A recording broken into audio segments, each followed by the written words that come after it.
So what I have today for you, today I will deliver a lecture on Kamla Das and introduction. कमला दास का जो poem and introduction है उस पर हम बात करेंगे।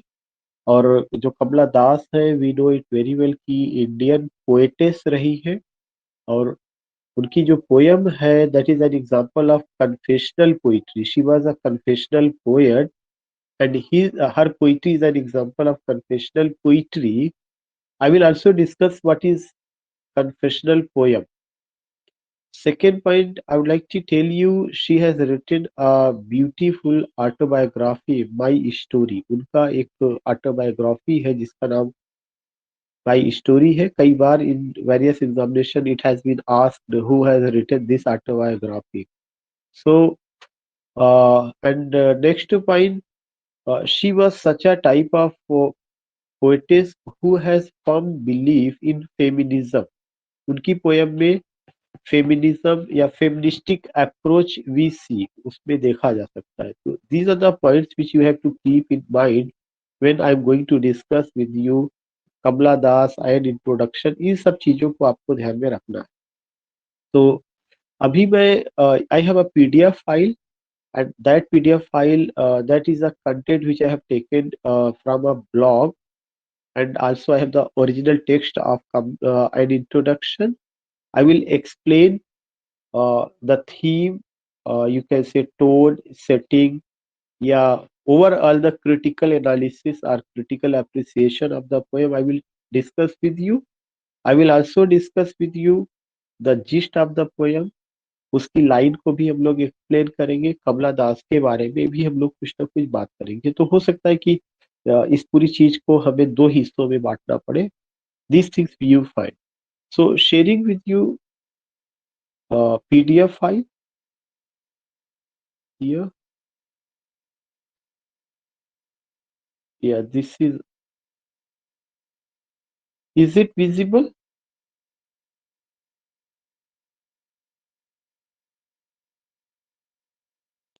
If it's visible, let me know.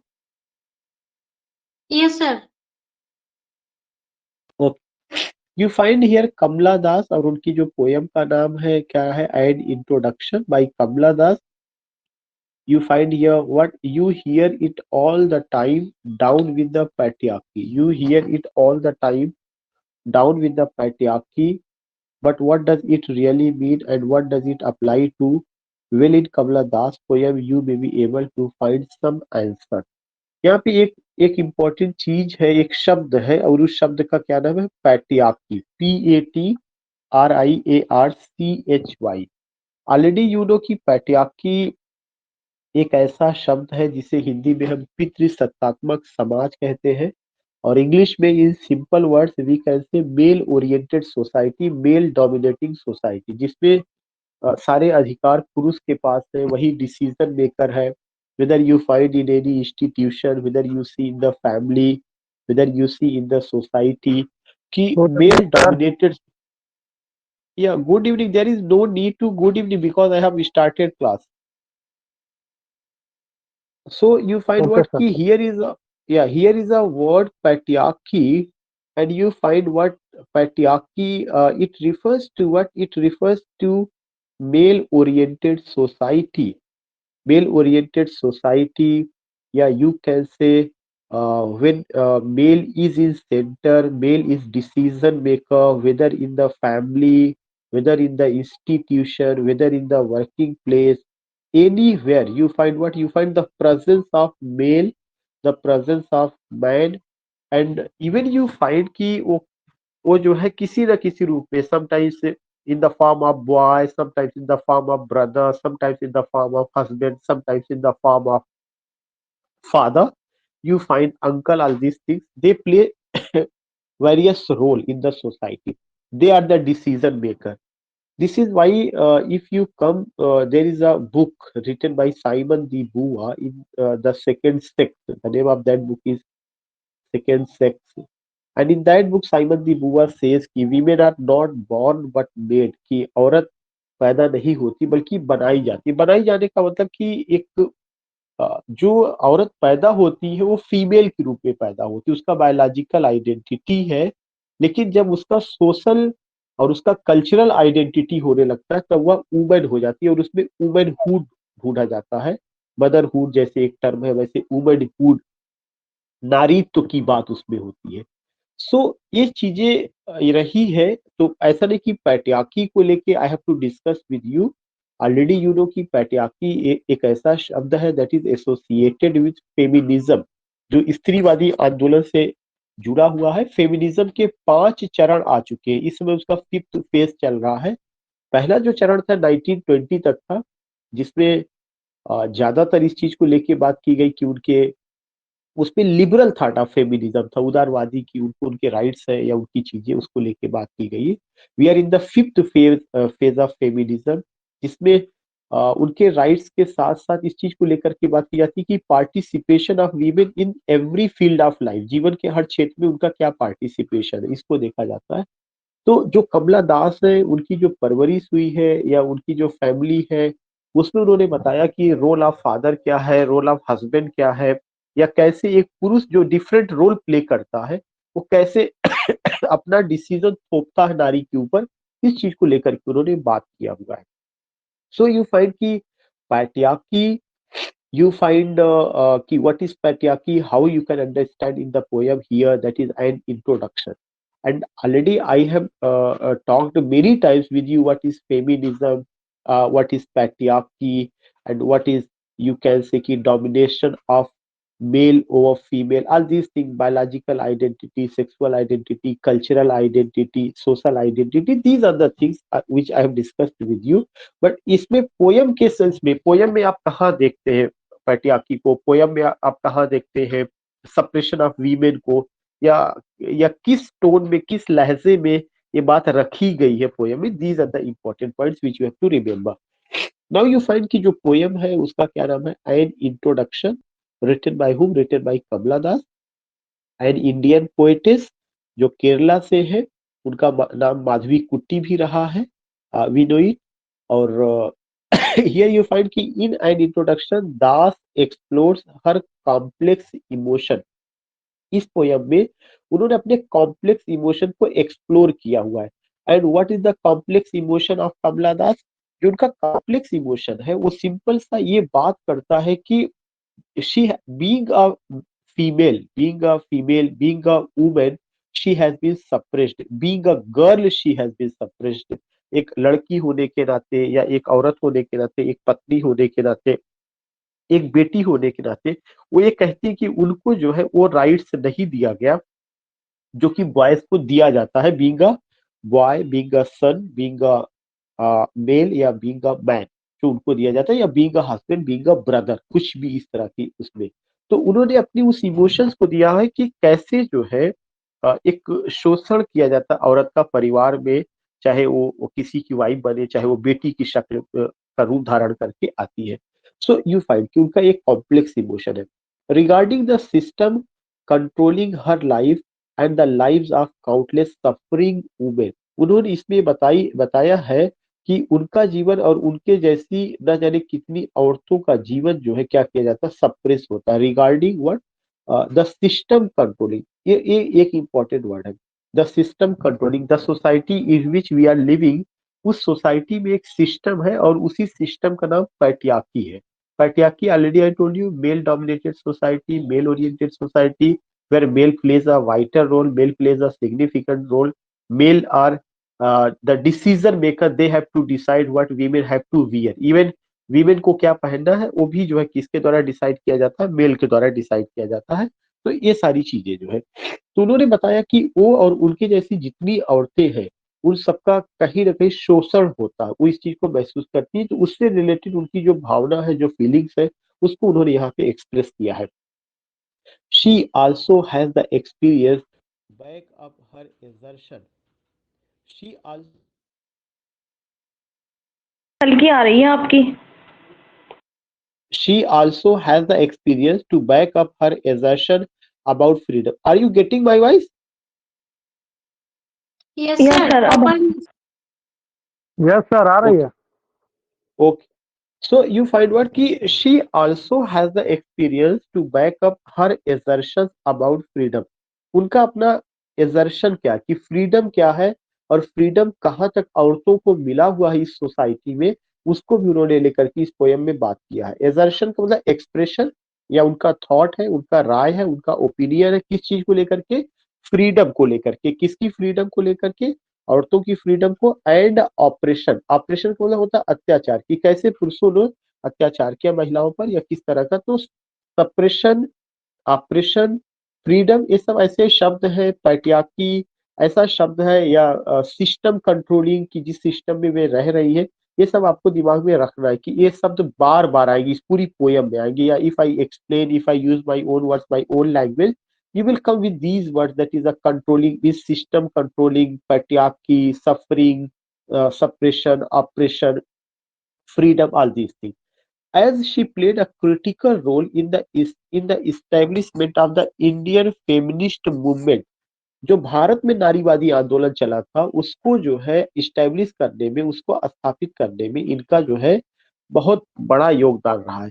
जो फेमिनिज्म है यह एक ब्रॉड टर्म है, इसके साथ बहुत सारा शब्द जुड़ा हुआ है। Dalit feminism, Indian feminism, Islamic feminism, cyber feminism, eco feminism, तमाम ऐसे शब्द हैं जहां पे आप जो है क्या कर सकते हैं कि जगह के हिसाब से उसमें शब्द को जोड़ा जा सकता है, कास्ट के हिसाब से जोड़ा जा सकता है, कम्युनिटी के हिसाब से जोड़ा जा सकता है, जो ये बताता है कि उस समुदाय की औरतों की क्या हालत रही है। तो यू फाइंड दीज थिंग कि कैसे उन्होंने इसमें वर्ड जोड़ा कि इंडियन फेमिनिस्ट मूवमेंट को स्टैब्लिश करने में इनका एक इंपॉर्टेंट रोल रहा है।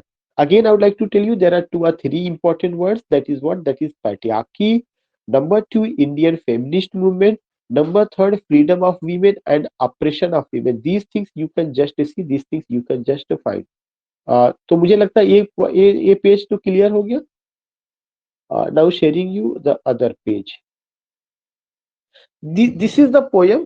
Here I would like to only read the poem. I will not explain this particular time because I will go first. I will go with the critical appreciation. But you will come to know कि कुछ words है या लाइनें हैं जिनको मैं highlight करूंगा, उसमें आपको समझना है। जैसे इसमें उन्होंने कहा, I don't know politics but I know the names of those in power. बहुत सिंपल सा उन्होंने कहा कि मैं पॉलिटिक्स तो नहीं जानती हूँ, लेकिन मैं जानती हूँ कि कुछ मर्द ही है जो कि जो है कहाँ पे है, सत्ता में है। ये उस समय की बात वो करती है जब नेहरू परिवार का जमाना था। खुद पंडित अगर देखा जाए तो जो नेहरू खान, उनका अपना जो परिवार था वे कैसे पार में थे, और वहां पे उनके घर में भी किस तरह से जो है फेमिनिस्टिक अप्रोच था या नहीं था या क्या चीजें। तो उन्होंने कहा कि I don't know politics, I don't know politics, मैं पॉलिटिक्स तो नहीं जानती हूँ, but I know the names of those in park, लेकिन मैं ये जानती हूँ कि कुछ नाम, और वे नाम कौन से हैं। वो कहते हैं आप उंगलियों पे गिन सकते हैं कि पॉलिटिक्स में या इंडियन पॉलिटिक्स में जो पार्टिसिपेशन है वो केवल और केवल किसका है, मेल का है। Only male are in politics, male are only ruling, male are the decision maker, male are just you can say कि क्रिएटिंग इंडियन कॉन्स्टिट्यूशन। उसमें वीमेन का कोई ऐसा रोल नहीं है। एंड कैन रिपीट देम, और कह रहे कि मैं उन नामों को जो इंडियन पॉलिटिक्स में है, जो मेल है, मैं उन नामों को बार बार रिपीट कर सकती हूँ। कैसे रिपीट कर सकती हूँ? डेज ऑफ वीक, जैसे लोग जो है पूरे एक हफ्ते के जो डेज होते हैं उसको गिने रहते हैं, उनको पता चलता है कि टुडे इज मंडे, ट्यूसडे। तो ये इंडिकेट कर रहे हैं कि इतने गिने चुने नाम है इंडियन पॉलिटिक्स में कि वे जो है सप्ताह के जैसे दिन लोग याद कर लेते हैं, वैसे भी मैंने उनको भी याद कर लिया है। And I can just tell you, I can just mention कि in Indian politics who are playing the important role, या कौन लोग हैं इंडियन पॉलिटिक्स में, ये सब चीजें। तो उन्होंने कहा कि मैं उनका नाम मुझे बखूबी याद है। तो उन्होंने जो एक उनकी तुलना की है, उस उनकी तुलना किससे की है? Days of week are names of months, और कहती है बिगिनिंग विद नेहरू, और ये नाम मैं नेहरू से गिना सकती हूँ। Here I want to know, उन्होंने नेहरू का जिक्र क्यों किया? क्योंकि उनका जो समय था वो काफी बाद का भी रहा है, लेकिन नेहरू के समय के साथ साथ जब तक वो जीवित थी, वो कहती इंडियन पॉलिटिक्स जो शुरू होती है, इंडिपेंडेंट इंडिया जो शुरू होता है वो नेहरू जी की पॉलिटिक्स से शुरू होती है। वहां से लेकर के मैं अपने जमाने तक नाम गिना सकती हूँ कि भारत की राजनीति में केवल और केवल जो है कौन रहा है, मेल डोमिनेटिंग सोसाइटी बन गई थी, केवल मेल ही थे, और वही लोग पूरी राजनीति की। उन्होंने पूरा भारत का एक तरह से इंडियन पॉलिटिक्स का मैप, रोड मैप तैयार किया। और मैंने उन नामों को ऐसे रटा है जैसे लोग जो है हफ्ते के जो डेज होते हैं उनके नामों को रट लेते हैं, महीने के जो 12 महीनों के जो नाम होते हैं उनको लोग रटे रहते हैं।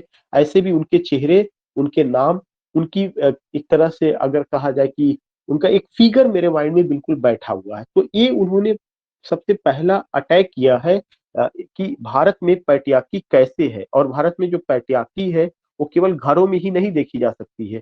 इवन भारत की पॉलिटिक्स में भी, भारत के जितनी भी इंस्टीट्यूशंस है, जो इंडिया का अपना एक रोड मैप है, जो ये कहा जाता है कि मतलब जहाँ पे एक इमेज प्रस्तुत की जाती है कि नारी या स्त्री को जो है देवी का रूप दिया जाता है, उस देवी का आखिर इंडियन पॉलिटिक्स में क्या स्थान है, उस चीज को लेकर के उन्हें बताया कि इंडियन पॉलिटिक्स में कोई देवी नहीं, सारे देवता ही देवता वहां मौजूद है। तो ये उन्होंने बहुत एक सैटिरिकल वे में उन्होंने ये बात कही हुई है, आई एम इंडियन। फिर उन्होंने कहा कि जब मैं अपनी आइडेंटिटी, अब उन्होंने अपनी आइडेंटिटी की बात कही कि मेरी क्या आइडेंटिटी है, बीइंग अ वुमेन या being a girl, being a daughter of someone, किसी की बेटी होने के नाते, किसी की पत्नी होने के नाते, या आप कह सकते हैं किसी की बहू होने के नाते मेरी क्या आइडेंटिटी है। मैं अगर लिखती हूँ या मैं अगर कोई बात करती हूँ तो how the society takes, how the academician take, जो एकेडमिशियन है, जो पढ़ा लिखा तबका है, पढ़ा लिखा समाज है, उसमें एक जो औरत जो थोड़ा सा पढ़ लिख लेती है, अगर वो कुछ लिखती है, वो अपनी कलम चलाती है, तो एकेडमिशियन के लोग उसको कैसे देखते हैं, किस तरह से एड्रेस करते हैं। तो अब वो अपनी आइडेंटिटी, अपनी बात कर रही है कि आई एम इंडियन, मैं इंडियन हूँ, मेरी आइडेंटिटी क्या है कि मैं एक भारतीय हूँ, एक तरह से भारतीय हूँ या भारतीय औरत हूँ। Now very brown, she tells about her colour कि वेरी ब्राउन, मेरा जो कलर है वह क्या है, ब्राउन है।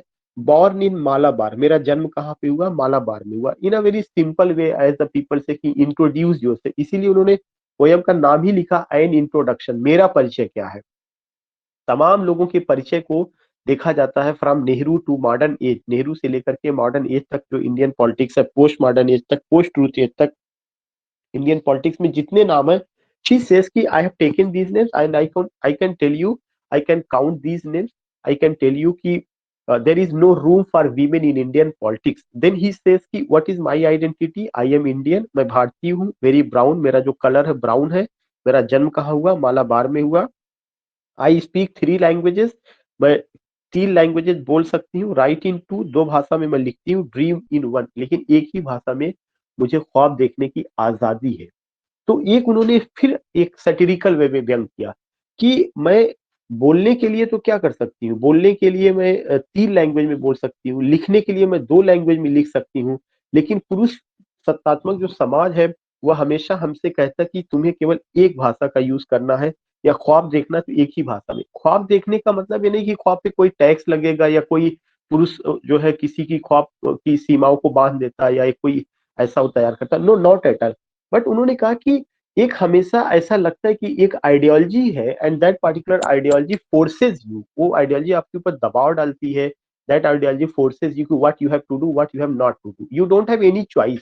आपकी अपनी खुद की कोई चॉइस नहीं, बल्कि वो आइडियोलॉजी आपको बाहर से इतना ज्यादा जो है प्रेशर डालती है कि साइकोलॉजिकली आप सबॉर्डिनेट हो जाती है। तो उन्होंने कहा कि सब कुछ मैं समझती हूँ, लेकिन यहाँ पर जो है क्या होता है कि ये कहा जाता है dream in one, you have to dream only in one, don't write in English, they said, वे कहते हैं इंग्लिश में मत लिखो, दे सेड। अब दे क्या कोई एलियन है, किसी दूसरी ग्रह से आए हुए प्राणी को उन्होंने कहा they said, no not at all. यहाँ पे जो दे शब्द आया हुआ है, it refers to whom, they refers to those male, those men who are the part of Indian academia, जो भारत के विद्वज्जन लोग हैं, पढ़ा लिखा जो तबका है, जो पढ़ा लिखा माशरा है, उस माशरे में जो लोग हैं वे जो है क्या करते हैं कि अगर कोई भी औरत लिखने का प्रयास करती है, अपनी बातों को रखने का प्रयास करती है, तो उस पे कलम जब उनकी चलती है तो they put question, they raise question. और पहला क्वेश्चन उन्होंने जो है क्या किया, इनके लिए उठाया कि आपको इंग्लिश में नहीं लिखना है, जबकि वो कहती हैं कि इंग्लिश इज, और वो क्या उसके पीछे क्या वो रीजन देते हैं, उसके पीछे वो कहते हैं English is not your mother tongue, English आपकी मदर टंग नहीं है। अब यहीं पर वो क्वेश्चन करेंगी, कौन क्वेश्चन करती है, कमला दास, कि क्या ये बात जो है जो लोग हम जो एक बीइंग अ राइटर, अगर मैं राइटर हूँ वो भी फीमेल राइटर हूँ, तो क्या ये लोग ये बातें नेहरू जी से भी कह सकते हैं कि Nehru ji you don't have to write in English. Nehru ji का जो डिस्कवरी ऑफ इंडिया है वो इंग्लिश में आया है, या गांधी जी का हिंद स्वराज भी ट्रांसलेट हुआ था, जो उस समय की बड़े फिगर थे जिनका नेम वो कहती है इंडियन पॉलिटिक्स में। उन्होंने कहा कि जो बातें एक औरत होने के नाते इंडियन एकेडमिया मेरे बारे में कहती है कि you don't have to write in English because English is not your mother tongue, आपका इंग्लिश मदर टंग नहीं है बल्कि आपको अपने मदर टंग में लिखना चाहिए। उन्होंने कहा कि जो भारत की पॉलिटिक्स में इतने अहम किरदार निभा रहे हैं, क्या एकेडमिया उनको भी ये कह सकती है कि you don't have to write in English, you don't have to talk in English, you don't have to go abroad? No, not at all. कहाँ पे किसी भी चीज को कैद किया जाता है जो कि कमजोर होता है, तो वही उन्होंने कहा कि हमेशा एक स्ट्रक्चर बना है, एक रूल करने का तरीका बना है, और उस रूलिंग में वीमेन क्या रही है, सेकेंडरी पोजीशन में रही, सबॉर्डिनेट रही है, और जो पुरुष रहा वो प्राइमरी में रहा है। Why not leave me alone, फिर उसके बाद जो उन्होंने कहा कि why not leave me alone, critics, friends, visiting cousin, every one of you, it's a very important line. और उन्होंने कहा कि इतनी मेरी आलोचना होती है तो मैं बार बाद में ये कहती हूँ कि मुझे अकेले क्यों नहीं छोड़ दिया जाता, why not leave me alone, आप लोग मुझे अकेला क्यों नहीं छोड़ देते हैं, क्यों मेरी किसी भी चीज के प्रति you are raising question, you are giving me advice. अगर मैंने आपसे आपसे एडवाइस नहीं लिया, या मैं अगर कुछ आपसे ओपिनियन नहीं मांग रही हूँ, तो व्हाई आर यू सेइंग कि this is right, this is wrong, या this is the proper way, this is the way which you have to follow? You can't say these thing, this is why she says कि आप मुझे अकेला छोड़ दीजिए। और उन्होंने किसको किसको कहा? क्रिटिक्स, और ये जो क्रिटिक्स हैं ये सब मेल है, फ्रेंड्स, उनके जो फ्रेंड्स भी है वो भी मेल है, विजिटिंग कजिन्स, और जो मेरे मिलने जुलने वाले हैं, एवरी वन ऑफ यू। हर आदमी से मेरी यही रिक्वेस्ट है, चाहे मेरे अपने आलोचक हों, चाहे मेरे अपने दोस्त हों, चाहे मेरे अपने विजिटिंग कजिन्स हों जो मुझे आते हैं मुझसे मिलने के लिए, एवरी वन ऑफ यू, हर से मेरी एक ही इल्तजा है, रिक्वेस्ट है, विनती है कि मुझे अकेला छोड़ दो, don't interfere in my life. फिर उसके बाद उन्होंने कहा why not let me speak in any language I like, कह रहे कि आखिर मुझे आजादी क्यों नहीं है कि मैं जिस भाषा में चाहूं उसमें मैं बोलूं। तो एक फ्रीडम को लेकर के उन्होंने बात की है कि जो पुरुष है वह कैसे नारी पर एक, या कोई भी ऐसा जो लिख रहा पढ़ रहा है तो कैसे उसके ऊपर एक प्रतिबंध लगाता है कि भाषा के नाम पर, कभी ड्रेस के नाम पर, कभी खाने पीने के नाम पर, कभी जो है तमाम तरह की मेल गेजिंग भी एक वर्ड आया हुआ है, उसको उसकी वजह से उसका विक्टिम होती। तो उन्होंने कहा कि हम तो कभी किसी पुरुष से ये नहीं कहते कि तुम इस भाषा में ना बोलो, ये ना करो, लेकिन जो पुरुष समाज है वे वो क्यों मुझसे कह रहा है कि don't write in this language, don't speak this language, don't use this language. तब उन्होंने कहा कि why not let me speak in any language, मुझे आजादी क्यों नहीं है कि मैं किसी भी लैंग्वेज में बोलूं या लिखूं, दिस इज अ क्वेश्चन। तो ये दो तीन इंपॉर्टेंट क्वेश्चंस हैं जो आपको ध्यान में रखना है, और इस क्वेश्चंस का ही आंसर उन्होंने पूरी पोयम में दिया हुआ है कि इंडियन पॉलिटिक्स में भी, या इंडियन स्ट्रक्चर जितना भी है, जो इंडियन सिस्टम है उसमें मेल डोमिनेटेड है, और उसमें किस तरह की चीजें रही हैं। तो वो जो है she was embarrassed, she was puzzled, it seems that she was not satisfied with the structure in which she was living, and that was what structure, that was the structure of the patriarchy, male dominated society, who always raised a question, who tried to put her inside the kitchen, inside the room, and said ki don't cross this wall, don't watch, don't go outside the room, या outside the wall. These are the points which you find here. तो उन्होंने कहा कि why not me leave alone, मुझे अकेला क्यों नहीं छोड़ देते, critics, friends, visiting cousins, every one of you, सबसे मेरी यही इंतजार, मुझे अकेला छोड़ दो। Why not let me speak in any language, मुझे केवल एक ही भाषा में क्यों नहीं बात करने दिया जा रहा, आई लाइक, जिसे मैं लाइक करती हूँ, द लैंग्वेज आई स्पीक, जो भाषा मैं बोलती हूँ, the language I speak becomes mine. ये एक बहुत इंपॉर्टेंट पॉइंट उनका फिर आता है कि मैं जिस भी भाषा को बोलती हूँ वह मेरी हो जाती है, जरूर नहीं कि तुम ये बताओगे कि दिस इज योर लैंग्वेज। क्योंकि लैंग्वेज भी अगर देखा जाए कि खास करके जो प्रेजेंट सिनेरियो है, इस प्रेजेंट सिनेरियो में भी लैंग्वेज में भी you find the colour of community, language में भी कहीं ना कहीं जो है कम्युनिटी का कलर नजर आ रहा है कि उर्दू इनकी भाषा है, हिंदी उनकी भाषा है, संस्कृत उनकी भाषा है। लैंग्वेज पर भी इतनी पॉलिटिक्स हो गई कि लैंग्वेज में भी कम्युनल कलर नजर आने लगा है। So these are the points which, इसीलिए वो कहते हैं कि the language I speak becomes mine, जो भी लैंग्वेज मैं बोलती हूँ वह मेरी हो जाती है और मुझे उसी में मतलब सहूलियत का एहसास होता है कि मैं उसमें हूँ। Its distortions, its clearness, all mine, mine alone. चाहे उसको मैं डिस्टॉर्ट करके बोलूं, डिस्टॉर्शन, या उसमें कोई क्वियरनेसेस होता है, ऑल माइन माइल एलोन, ये सब का सब मेरा है। मतलब उस वो लैंग्वेज मेरी अपनी हो जाती है, मैं उस लैंग्वेज का हिस्सा हूँ और उसके लिए जरूरी नहीं है कि कोई मुझे बताए कि I have to speak in this language. The language I speak becomes mine, its distortions, its clearness, all mine, mine alone. It's a very important, all mine, mine alone. तो उन्होंने कहा बताया कि मेरी जो आइडेंटिटी है वो मेरे ऊपर डिपेंड होनी चाहिए, मेरी चॉइस के आधार पे होनी चाहिए कि what language I want to speak, in which language I want to write, in which language I feel easy to express my thought, किस भाषा में। इसके लिए एनीवन कांट इम्पोज एनीथिंग, कोई भी आदमी उसको थोप नहीं सकता। नो वन कैन से कि नहीं you have to use only this language. फिर उन्होंने कहा कि जो भाषा मैं बोलती हूँ it is half English half Indian, वो तो मिली जुली भाषा है, इंग्लिश भी है इंडियन भी है।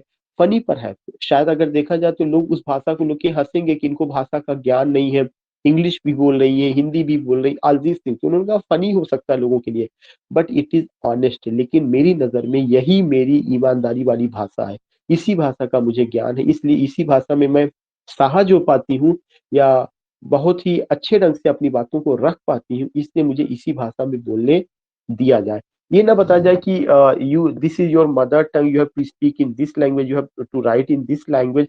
और ये जो बताने वाले लोग भी वो भी कौन है, मेल या पैट्रियार्की का जो आइडियोलॉजी फॉलो करने वाले हैं वही लोग हैं।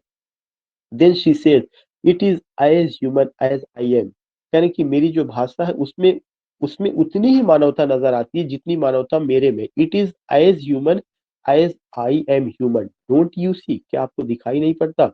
It voices my joys my longings my hopes, मेरी भाषा में मेरी खुशियां हैं, मेरी भाषा में मेरे जीवन से संबंधित सारे साजो सामान है, मतलब सारी चीजें हैं। माई होप्स, मेरी उम्मीद मेरी भाषा में है। And it is useful to me as a kind, और मेरी भाषा में जो है वैसे ही मैं इसको महसूस करती हूँ जैसे कि कोई कौवा जो है क्या करता है, खुश होकर के काव काव करता है या अपनी बातों को रखता है, एक्सप्रेशन करता है, वैसे मैं जो है अपनी भाषा में चीजों को एक्सप्रेस करती हूँ। तो काइंग जो वर्ड है यह कौन सा वर्ड है, यह ऑडिटरी इमेज का हिस्सा है, क्योंकि क्यों, यह साउंड ओरिएंटेड वर्ड है cawing. Is it is to crows are roaring to the lions, is to crows, करें कि चाहे मैं अपनी भाषा में कौवे की तरह बात करूं या मैं अपनी भाषा में लायन की तरह दहाड़ूं, ये मेरी अपनी भाषा, इसमें मैं सहज महसूस करती हूँ। मेरी भाषा पे पॉलिटिक्स क्यों होती है, मुझे ये क्यों कहा जाता है कि you have to use this language, you have to speak in this language, you have to express yourself in this way or that way। तो ये उन्होंने एक बड़ा क्वेश्चन उन्होंने खड़ा किया हुआ है कि आखिर मुझे क्यों ये बताया जाता है कि I have to do this, I have to do that.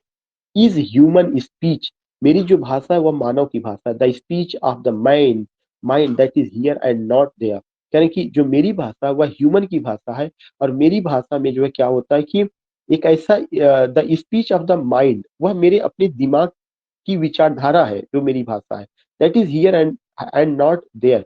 और ये मेरी अपनी सोच को बताती है, ना कि पुरुषों की सोच को बताती है जो मुझे रोकते हैं। A mind that sees and hears, यानी कि और जो मेरा माइंड है वो सब कुछ सुनता है, ऐसा नहीं, दैट सीज एंड हियर, ये एक इंपॉर्टेंट चीज है। जब वो कहती है कि मैं हर चीज देखती हूँ और हर चीज सुनती हूँ, तो वो ये बताने की कोशिश करते हैं कि मैं कोई रोबोट नहीं हूँ, मैं कोई ऐसा नहीं कि मशीन नहीं हूँ कि पुरुष कहेगा कि नहीं तुम्हें इसमें लिखना है या तुम्हें इसमें बोलना है या तुम्हें ऐसा करना है, then I will be able to do that. She says that I am not a machine but I am beautiful creature of God, मैं गॉड की एक खूबसूरत क्रिएचर हूँ, प्राणी हूँ, जिसमें इमोशंस है, फीलिंग्स है, जज्बात है। मैं खुद महसूस करती हूँ उस चीज को और मुझे पता है ना कि मैं किस में इजी फील करती हूँ।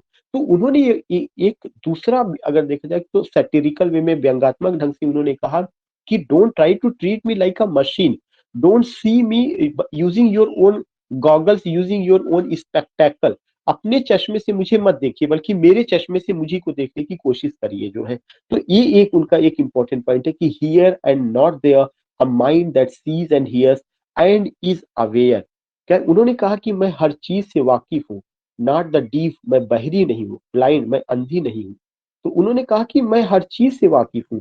तो ये 2-3 इंपॉर्टेंट लाइन है कि मैं सुनती हूँ, मैं देखती हूँ, मैं हर चीज से वाकिफ हूँ, मैं बहरी नहीं हूँ, मैं अंधी नहीं हूँ। यह चीज इंडिकेट करता है कि she is not what, she is not a doll, she is not a, you can say, machine, she is not a non-living thing, या she is not such a type of thing, you can से toys. वो कोई toys नहीं है कि उनको किसी baby को दे दिया गया, that particular baby is happy. She is a mature woman and she is the better half जिसको कहा जा सकता है। She is the spouse, she is the wife, she is the living creature of God. तो वो ये comment करती है कि आप मुझे ऐसा क्यों समझते हैं कि मैं नॉन लिविंग हूँ, मैं मशीन, बल्कि उन्होंने कहा कि हाड़ मांस का मैं भी एक इंसान हूँ जैसा कि आप महसूस करते हैं। तो इस पार्टिकुलर चीज को उन्होंने क्या किया कि बहुत खूबसूरत ढंग से बताने की कोशिश की। Is aware not the deep blind speech, now you see it is as human as I am, it is as human I have done this particular, यहां से मुझे लेना था। Is aware not the deep blind speech, यहां तक तो मैंने उसी में करा दिया था। इसके नीचे of trees in storms of monsoon clouds or of rain are the incoherent mutterings of the blazing funeral pyre. I was child and later they told me I grew for I became a tall। यह एक बहुत important है कि मैं सब कुछ महसूस करती हूँ। ऑफ ट्रीज इन स्टाम्प्स, मैंने ये भी देखा कि स्टाम्प्स में कैसे किस तरह से जो ट्रीज होते हैं मानसून में कैसे क्लाउड आते हैं, कैसे रेन होती है। तो वो एहसास करा रहा है कि अगर पुरुष ये सोचता है कि मैं नॉन लिविंग थिंग हूँ, पुरुष ये सोचता है कि मैं मशीन हूँ, पुरुष ये सोचता है कि मैं रोबोट हूँ, पुरुष अगर ये सोचता है कि मैं ऐसी, उन्होंने कहा नहीं, नो, ऐसा मैं नहीं। I am the living creature of God, I have heart, I have emotion, I have feelings. और फिर उन्होंने कहा कि I feel everything, I feel how the trees dance in in storm, how the clouds go from one place to another place in monsoon and how the rain fall. इसका मुझे incoherent mutterings of the blazing funeral fire और pyre और मुझे ये भी पता है कि कैसे चिताएं जलती हैं, कैसे लोग मटरिंग करते हैं चीजों का। I feel each and everything, तमाम चीजें उन्होंने बताया कि ये सब जीवन की जितनी चीजें मैंने इसको महसूस किया, मैंने इसको देखा है, मैंने समझा है।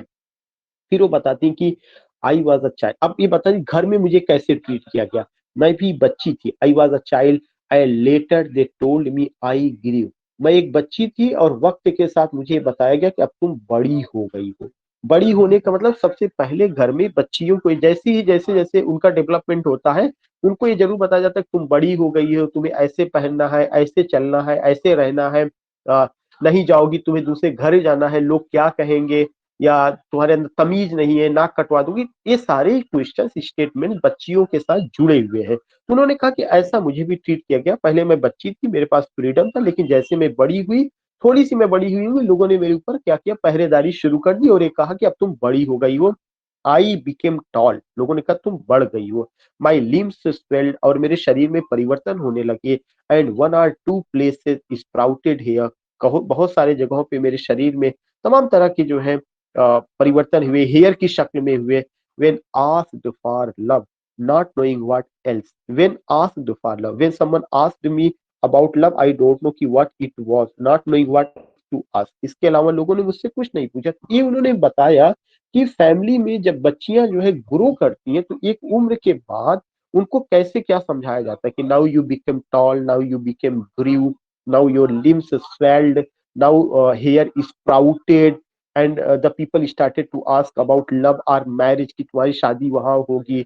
और या क्या तुम, ये क्वेश्चन नहीं पूछा जाता कि तुम्हें पसंद है या नहीं पसंद है, बल्कि ये होता है कि हाँ ठीक कर दिया जाए। फिर उसके बाद उन्होंने कहा कि far he drew a youth of 16 into the bedroom। उसके बाद क्या हुआ कि शादी उनकी हुई, a youth of 16, 16 साल का कोई लड़का था, into the bedroom and closed the door। he did not beat me। और ऐसा नहीं कि जिसके साथ शादी हुई ये नहीं पूछा गया कि do you love that man or not, do you like that man or not, बल्कि ये चीज कहा गया कि तो शादी तय कर दी गई है। No permission was granted, no permission has been taken, no consent has been taken from the side of this lady. और ये उन्होंने बताया कि ऐसा नहीं मेरे साथ, ये पूरे परंपरा में ये चीज मौजूद मौजूद है। Then what happened कि my husband, that was a man, he came and closed the door. He did not beat me. एक बहुत सैटिरिकल, उसने मुझे पीटा नहीं, but my side woman body felt so beaten. बल्कि मेरे अंदर की अंतरात्मा ही इतनी ज्यादा पीटी गई उसके माध्यम से कि ये चीजें रही, because she was not happy with that man. वो उस आदमी के साथ हैप्पी नहीं थी, she was not loving that man, और मजबूरन उनकी शादी वहां पे अगर कहा जाए करा दी गई, या अगर नहीं भी कराई गई तो उससे कंसेंट नहीं लिया गया। She was not knowing, and she says कि he he he came, he didn't beat me but he assaulted sexually, and you will come to know, but my side woman body felt so beaten। जो मेरा side women body था, ऐसा लगा कि वो अंदर से मर गया, जिसको कहा जाता है कि एक आत्मा जो है झकझोर दी गई।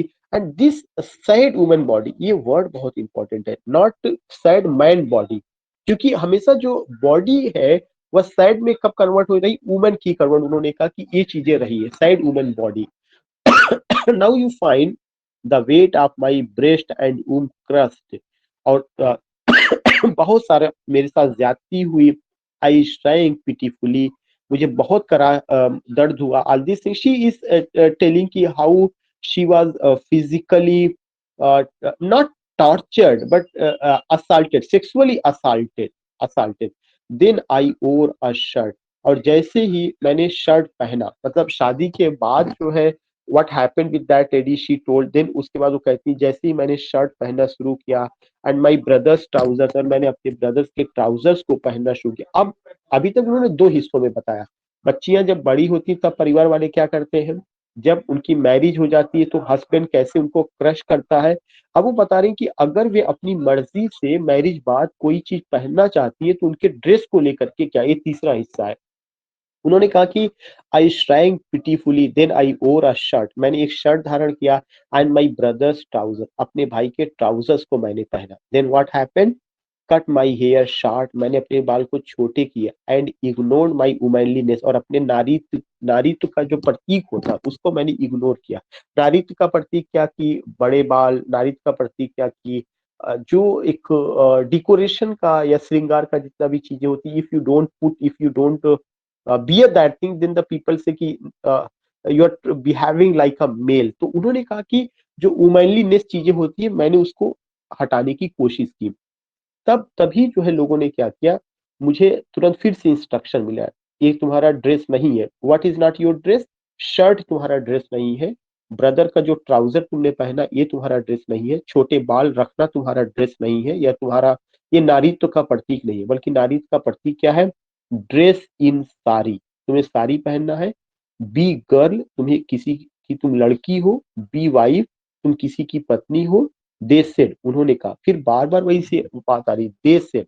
ऑलरेडी आई टोल्ड यू कि दे इज नॉट एलियन, दे कोई एलियन नहीं है जो किसी दूसरी ग्रह से आए हुए हैं, बल्कि जो दे वर्ड यूज किया जा रहा है वो पैट्रियार्की, मेल डोमिनेटेड सोसाइटी, उनके लिए आ रहा है। तो उन्होंने कहा कि इस तरह से इंस्ट्रक्शन दिया गया कि ड्रेस इन सारी, बी गर्ल, बी वाइफ, कि जो नारी होने के नाते तुम्हें एक अच्छी बिटिया के रूप में आना है, तुम्हें एक अच्छी पत्नी के रूप में आना है। ये दो रोल है जो तुम्हें प्ले करना। You can't wear shirt, you can't wear trouser, you can't put short hair, you have to just believe in womanliness, ये सारा चीज होता है। बी एम्ब्रॉयडर, तुम्हें जो है क्या करना, अपने आप को सजा करके रखना। बी कुक, तुम्हें किचन संभालना, तुम्हें एम्ब्रॉयडरी में को तुम्हारा काम है, तुम्हारा काम कुकिंग है, तुम्हारा काम किचन है, तुम्हारा काम घर का चीजों को समेटना है। तुम्हारे अंदर वुमेनहुड होना चाहिए, तुम्हारे अंदर मदरहुड होना चाहिए, तुम्हारे अंदर सिस्टरहुड होना चाहिए। All these things should be, and you have to present yourself as a wife, because you are the wife of someone. You have to present yourself as a girl, as a daughter, बेटी, and उसके लिए embroider and be, these things you find, ये चीजें उन्होंने उसमें किया। Be a quarreller with servants, तुम्हें क्या करना कि जो नौकर घर में है उनके साथ तुम्हें क्वेरलर भी करना। क्वेरलर मतलब लड़ाई झगड़ा, इन द सेंस कि तुम्हें उनको मैनेज करना, ऐसा नहीं मारपीट नहीं करना, तुम्हें सर्वेंट किचन में तुम्हारी हेल्प करेंगे, उनको तुम्हें मैनेज करना है। फिट इन, और तुम्हें इसी में फिट होना, ये एक बहुत इंपॉर्टेंट शब्द है। The word fit in is important, why is it important, it's important because यह एक आप कह सकते हैं कि एक शेप है, एक डिजाइन है, कि अगर आप इस डिजाइन में नहीं फिट बैठती है तो आप जो है औरत नहीं है। औरत होने के लिए एक स्ट्रक्चर बनाया गया, एक फ्रेम बनाया गया, और वह कौन सा फ्रेम है? लॉन्ग हेयर, वो कौन सा फ्रेम है? आपको साड़ी, वो कौन सा फ्रेम है? एम्ब्रॉयडरी, वो कौन सा फ्रेम है? कुकिंग, वो कौन सा फ्रेम है? किचन। तो ये सारे फ्रेम में अगर आप नहीं बैठे, you are not a good women, you are not a good wife, you are not a good girl, not a good daughter. Oh belong cry the categorize करें कि अ, ये मुझसे कहा गया कि तुम्हें इन्हीं सारी चीजों से संबंधित होना, इससे बाहर नहीं चलना, और इसी चीज, इसी कैटेगरी में रखने के लिए मेरे ऊपर लोग झल्लाते रहे, चिल्लाते रहे, और मैं खुद अंदर से चिल्लाती रही। ओ बिलोंग क्राइड द कैटेगराइज, तमाम कैटेगरी हम औरतों के लिए डिसाइड है, उसी कैटेगरी में रह करके हमें करना है। और एक चीज और कहा गया, डोंट सिट ऑन वॉल्स, तुम्हें जो घर की चार दीवारी है उस पर नहीं बैठना है। तो एक चीज उन्होंने कहा कि बॉयज को फ्रीडम है, boys can sit, boys can do this, boys can do that, but you don't have to sit on walls, आपको वॉल्स पर नहीं बैठना है। Or peep it through our lace drape window, या तुम्हें जो घर की खिड़कियां हैं उसके उसके फ्रंट में आकर के बाहर की चीज को नहीं देखना है। You have to be in purdah, आपको पर्दा में रहना है। एक मतलब सिस्टम डेवलप किया गया है कि उस सिस्टम से वो आप ब्रेक नहीं कर सकते। If you break that system, if you don't believe in that system, it means that you are not a good wife, you are not a good woman, you are not a good daughter। तो एक system develop किया गया, कौन सा कि घर की जो चार दीवारी है उस पर आपको वहां नहीं जाना है, जो घर की अंदर की जो खिड़कियां लगी हुई हैं उसके पार आपको नहीं झांकना है, उस एक उसी में आपको बस करके रहना है। देन यू फाइंड वर्ड की बी एमी, तुम्हें बनना क्या है? एमी बनना है। बी कमला, तुम्हें कमला बनना है। एमी और कमला जो है ये सब उनके नाम है जो उनकी स्त्री होने की पहचान है, कि तुम लड़की हो तो एमी जैसी लड़की होती है वैसी तुम्हें कमला, एक लड़की है तो लड़की या औरत होने का तुम्हें फर्ज निभाना है या उसी ड्रेस में रहना है। तुम्हें माधवी कुट्टी, तो ये यही उनकी आइडेंटिटी बनी, Amy Kamala Madhavi Kutty. It is time to choose a name, a role, करेंगे, और यह समय मुझे दिया गया कि अब तुम्हें एक अपना नाम चूज करना है और एक रोल चूज करना है। कौन सा नाम चूज करना है? इधर you have to present yourself as Amy or Kamala or Madhvi Kitty, or what the role you have to play? You have to play the role of a wife, you have to play the role of a daughter, you have to play the role of a mother। यही सब आपके role है, इसके अलावा आपको नहीं। Don't play pretending games, अब कोई बहाना ना करना, मतलब जो कुछ भी है यही है, आपको कोई बहाना नहीं करना, इसी गेम में ही, कोई गेम नहीं आपको चलना है, बस इसी में ही रह करके रहना है। Don't play at schizophrenia or be a nympho, और अपने आप को किसी भी तरह से ये नहीं दिखाने की कोशिश करना है कि you are clever, you are a nymph, you are like a परी, no not at all, try to understand.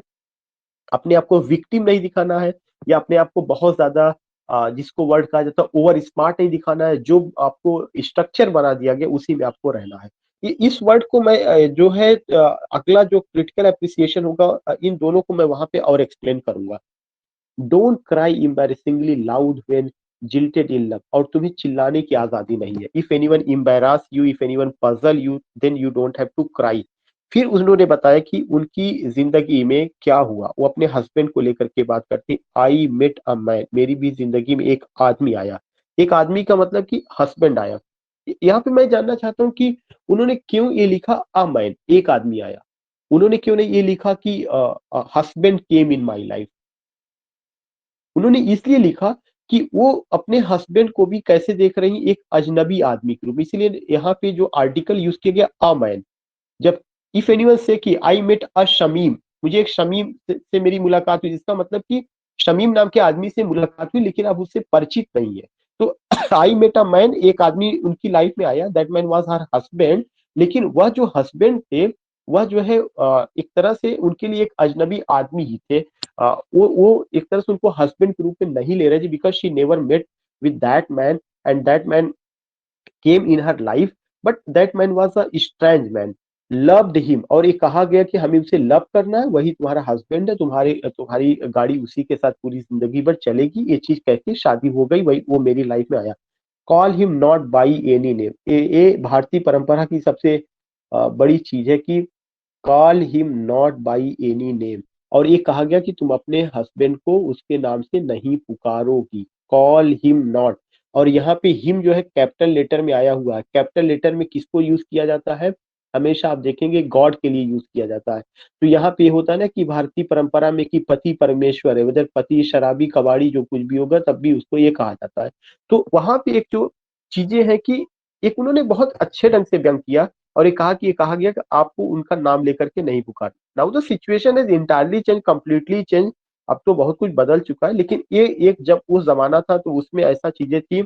And even आज भी इन remote areas in Indian villages you can just see this culture, this system की वो चीजें हैं। He is every man, वही जो है तुम्हारे लिए सब कुछ है। ही इज एवरी मैन, तुम्हारा हस्बैंड ही तुम्हारे लिए सब कुछ है। हु वांट्स, वो जो भी चाहता है तुम्हें उसे खुश रखना है। A woman just as I, a woman just as I am every woman who seeks love. लेकिन कह रहे हैं कि ये कभी नहीं कहा गया कि तुम एक औरत हो, और मेरे पति से कभी नहीं कहा गया कि तुम्हारी औरत ही तुम्हारे लिए सब कुछ है। वो भी लव की तलाश में है, वो भी लव की, she needs love, she needs respect, she needs honour, she needs regard. ये बात जो है कभी भी मेरे हस्बैंड को नहीं बताएगी मेरे बारे में, लेकिन हमेशा जो है मुझे ये बताई गई कि तुम्हारा पति तुम्हारे लिए सब कुछ है, उसी के साथ जीना है, मरना है, उसको तुम्हें उसके नाम से नहीं पुकारना है। और वह जो है तुम्हारे जिंदगी में हर आदमी वही है, वह कोई स्ट्रेंज नहीं है। फिर उसके बाद उन्होंने कहा द हंग्री हास्ट, मैंने देखा उसमें केवल भूख थी, और किसकी भूख थी? शरीर की भूख थी।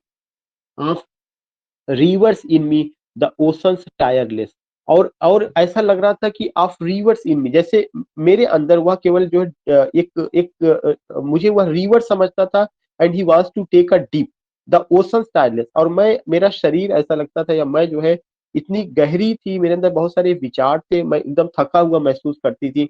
वेटिंग, ये बहुत इंपॉर्टेंट वर्ड, मैं पूरे जीवन इंतजार करती रही कि शायद वो मेरे बारे में भी कुछ सोचेगा, मेरे मेरे अंदर की थॉट को भी सोचेगा कि मेरा जो थॉट है वह रिवर जैसा गहरा है, समुद्र जैसा गहरा है।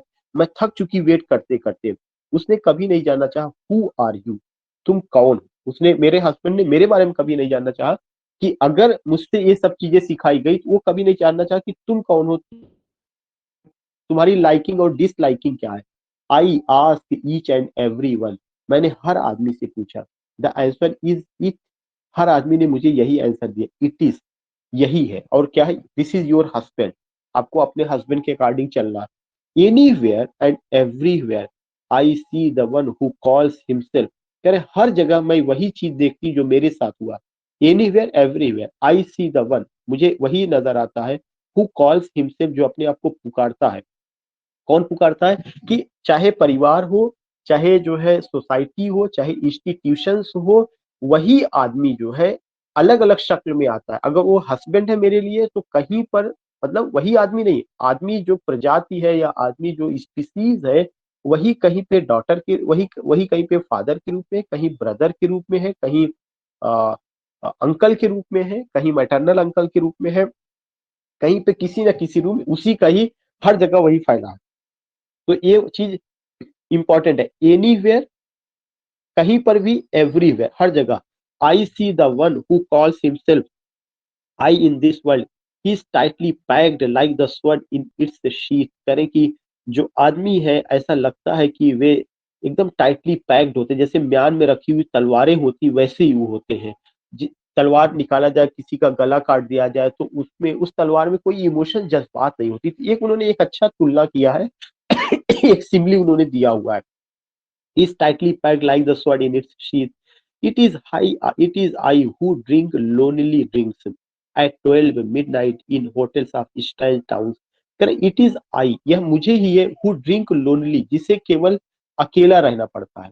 अकेला रहना पड़ता है का मतलब कि हस्बैंड तो जो है वो बिजी है, हर जगह जा रहे हैं, घूम रहे हैं, रात में आए ठीक है, फिर सुबह ऑफिस को निकल गए, he is doing his job, various places जा रहे हैं। लेकिन अगर किसी की लाइफ में अकेलापन है तो किसकी लाइफ में? ड्रिंक ओनली, केवल मेरी ही लाइफ में अकेलापन है। Drinks at 12 midnight in hotels of strange towns, it is I who laugh, जो मुझसे कहा जाता है कि तुम्हें हंसना है।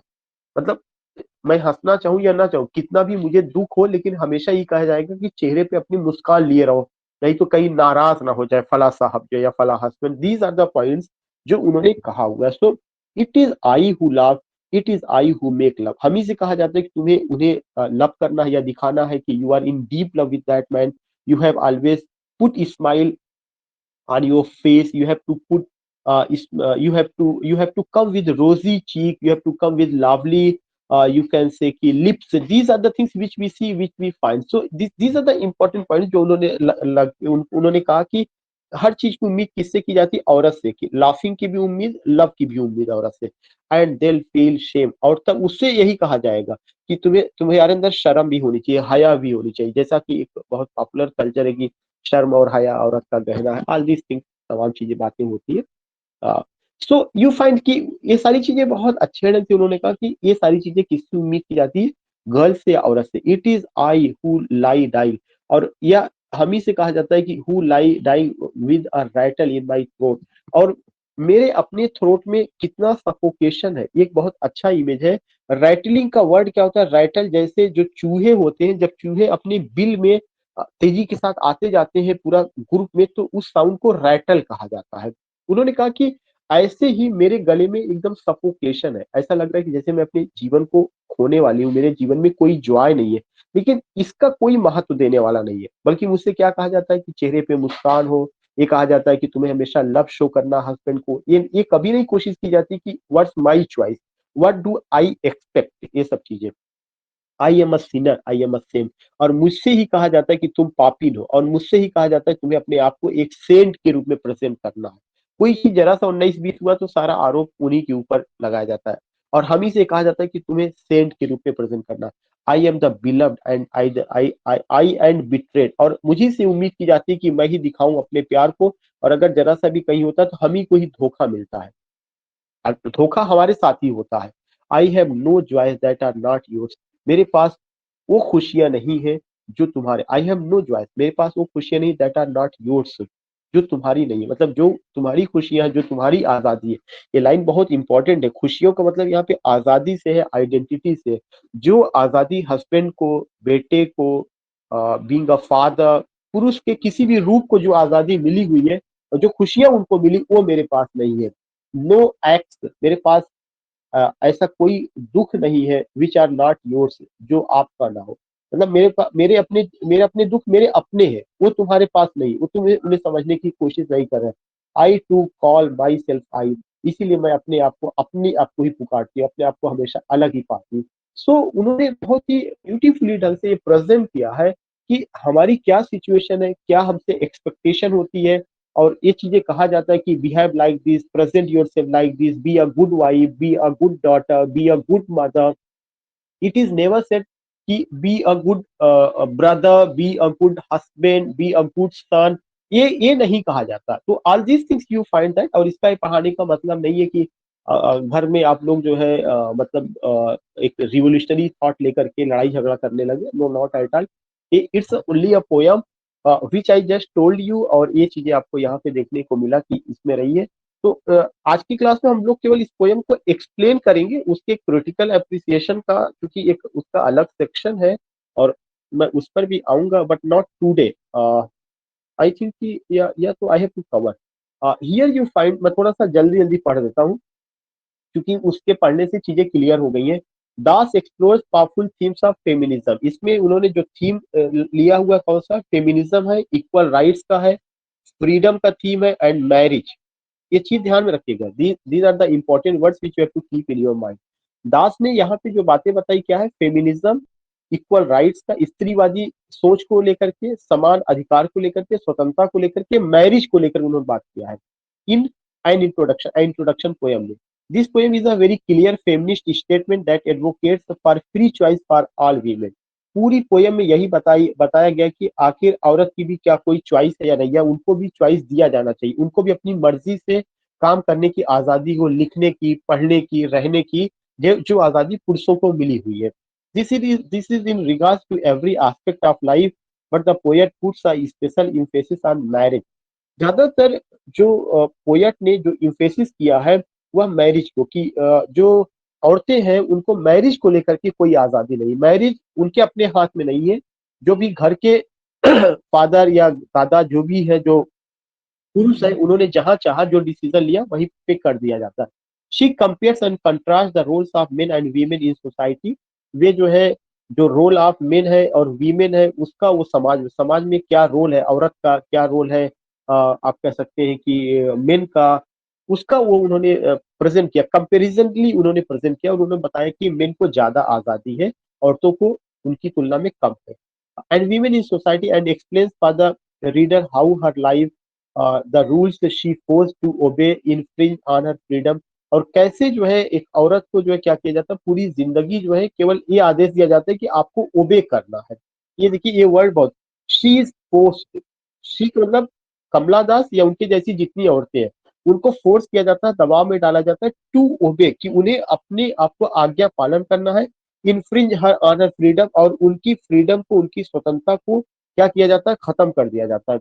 Reader should be able to ask themselves while moving through the poem how, if at all, the things Das is talking about apply to their own life।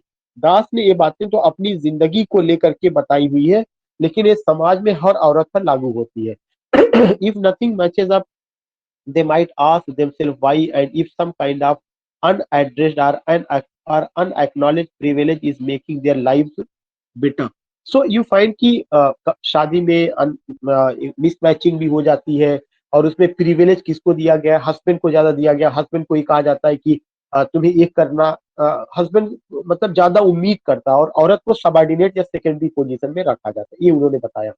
Structure and form क्या है, an introduction is a 60 line poem that is contained with in a single stanza. ये कितनी line poem, ये question पूछा जा चुका है। पूरी पोयम कितनी लाइन में, 60 लाइन में है, और एक एक ही स्टैंजा में बात करती है, पूरी पोयम एक ही stanza. The lines range from 3 words up to 11 and do not follow a specific metrical pattern। Das also choose not to use a rhyme scheme। इसमें कोई rhyme scheme नहीं है। The lines also vary greatly in length and syllable number। This means that the poem is written in free verse। एक important point है, free verse।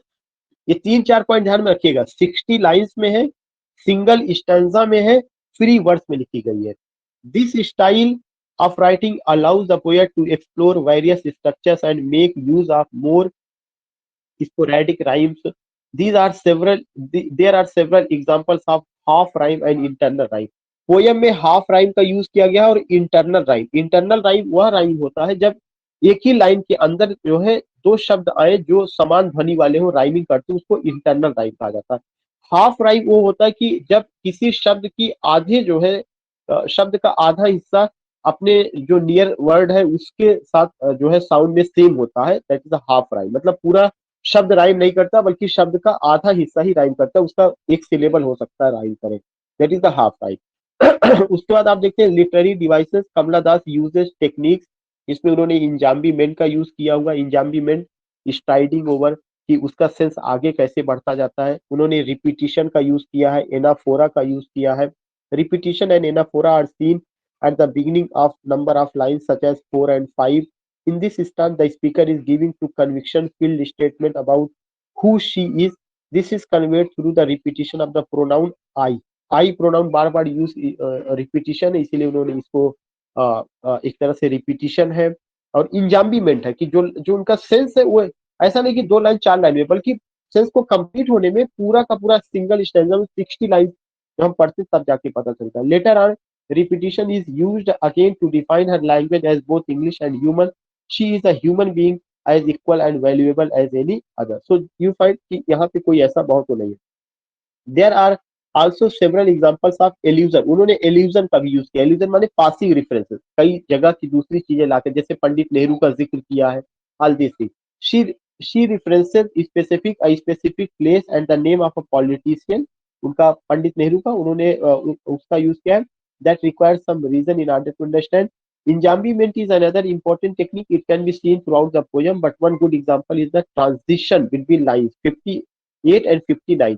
कह रहे कि एक देखा जा सकता है कि ट्रांजिशन भी देखा जा सकता है, कैसे 58 और 59 लाइन में थॉट परिवर्तित होता है, कैसे जो है एक थॉट दूसरी दिशा में चलता है, उसको भी हम लोग देख सकते हैं, महसूस कर सकते हैं। तो एल्यूजन पासिंग रेफरेंसेस हो गया, ट्रांजिशन विचारों का परिवर्तन 58 59 लाइन में, पूरी पोयम 60 लाइन्स में है और फ्री वर्स में फॉलो करती है, कोई राइमिंग स्कीम नहीं है। दूसरा चीज की कुछ लाइनें छोटी है, कुछ लाइनें बड़ी है। इंजाम्बीमेंट का उन्होंने यूज किया हुआ है, सिमली का ज्यादातर यूज किया गया है, और जो फेमिनिस्ट मूवमेंट है उसको लेकर के और जो मैरिज का कॉन्सेप्ट है सोसाइटी में, उसमें औरत को कितनी फ्रीडम है, उसको लेकर के उन्होंने बात कही हुई है। उसके बाद लाइन से 1 से 13 तक ये मैं कल के लिए रखूंगा कि उसको एक्सप्लेन करने के लिए। आज मैंने आपको ये बताया कि क्या क्या चीजें हैं, कैसे उसको मैंने एक्सप्लेन किया है। तो these are the points which I have shared with you, and tomorrow I will talk with you कि क्या क्या चीजें हैं। तो just closing here, now I find Debra, she hello sir. converted. Yes. Yeah, yeah. Drunk word use हुआ था sir, इसका means क्या बताया था सर? जो वर्ड वहां पर आया हुआ है वह जो है ऐसा नहीं कि कोई चीज पीने के लिए है, वहां पे पीने का मतलब इन द सेंस ये है कि आइडियोलॉजी का, थॉट को लेकर के, चूंकि जो पोइट्री या पोयम होता है उसका कोई भी लाइन फिक्स नहीं होता, उसका मीनिंग फिक्स नहीं होता। You find the plurality of meaning. और जो ड्रिंक वर्ड है वो फ्रीडम को, कि किसी भी पुरुष को इतना फ्रीडम होता है कि उसका अपना थॉट जो है वो हर जगह उसको एसिमिलेट कर सकता है, जा सकता है, आ सकता है। But when the point come related to women, तो ये कहा जाता है कि नहीं, तुम्हें बस इसी चीज की का